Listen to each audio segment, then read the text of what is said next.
ঝিনাইদহ চক্ষু হসপিটালের দুর্নীতিবাজ সহকারী পরিচালক মিলন হোসেন বহিষ্কারের দাবিতে বিক্ষোভ মিছিল ও মানববন্ধন কর্মসূচি পালন করেছে হসপিটালের চিকিৎসক কর্মকর্তা ও কর্মচারীরা। বুধবার বিকালে কর্মবিরতির ঘোষণা দিয়ে হসপিটাল চত্বরে বিক্ষোভ মিছিল ও সমাবেশ করা হয়। মিছিলটি শহরের বিভিন্ন সড়ক প্রদক্ষিণ করে ঝিনাইদহ জেলা প্রশাসকের কার্যালয় চত্বরে মানববন্ধন কর্মসূচিতে মিলিত হয়। ব্যানার ফেস্টুন নিয়ে হসপিটালের কর্মকর্তা, চিকিৎসক, নার্স, কর্মকর্তা, কর্মচারীরা এই মানববন্ধন কর্মসূচিতে অংশগ্রহণ করেন। কর্মসূচিতে সিনিয়র চিকিৎসক doctor Abdul Halim, medical officer Arafat Rahman, Khalid Naim, Kanis Fatema, Jui Akter, Nahid Parvez, Subodh Ranjan ও সিনিয়র ল্যাব সহকারী তরিকুল ইসলাম বক্তব্য রাখেন। বক্তব্যে এ সময় তারা বলেন, হিসাব সহকারী থেকে সহকারী পরিচালক হওয়া মিলন হোসেন হসপিটালের নানা অনিয়ম ও দুর্নীতির সাথে জড়িত। তার বিরুদ্ধে প্রমাণ সহ অভিযোগ দিলেও কর্তৃপক্ষ কোনো ব্যবস্থা নিচ্ছে না। দুর্নীতিবাজ মিলনের বহিষ্কার করা না হলে অনির্দিষ্টকালের জন্য কর্মবিরতির হুঁশিয়ারি দেন ঝিনাইদহ চক্ষু হসপিটালের কর্মকর্তা ও চিকিৎসকরা।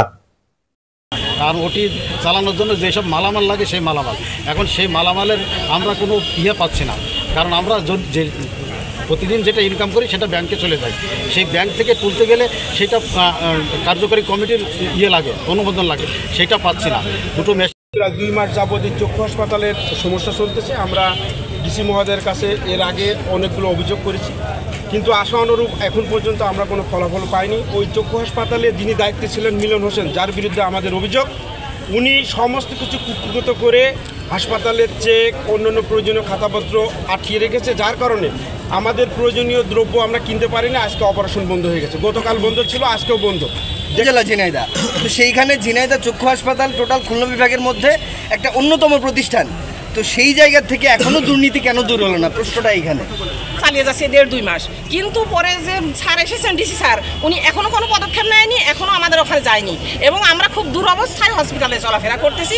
এখনো মনে হয় 100 জন রোগী বসে আছে হসপিটালে, চিকিৎসা পায়নি। অতএব আপনারা আমাদের সাহায্য করেন। এবং আমাদের বিপক্ষে তারা অবস্থান গ্রহণ করতেছে। এই কারণে এই গত 2 দিন আগে যে তদন্ত কমিশন গঠন হয়েছে, সেই তদন্ত কমিশনকে আমরা ঘৃণাভাবে প্রত্যাখ্যান করতেছি। আমরা সেই কমিশনকে আমরা চাই আমাদের অভিভাবক, আমাদের সভাপতি ডিসি স্যার, তিনি নিজে তদন্ত করে নিরপেক্ষ তদন্তের মাধ্যমে আমাদের দাবি দাবা তিনি যাচাই করুক, এবং এবং এবং এবং অলরেডি যে তদন্ত করা হয়েছে সেটাকে বাতিল করতে হবে, এটাও আমাদের দাবি। এই জন্য মিলে আজকে আমাদের এখানে অবস্থান।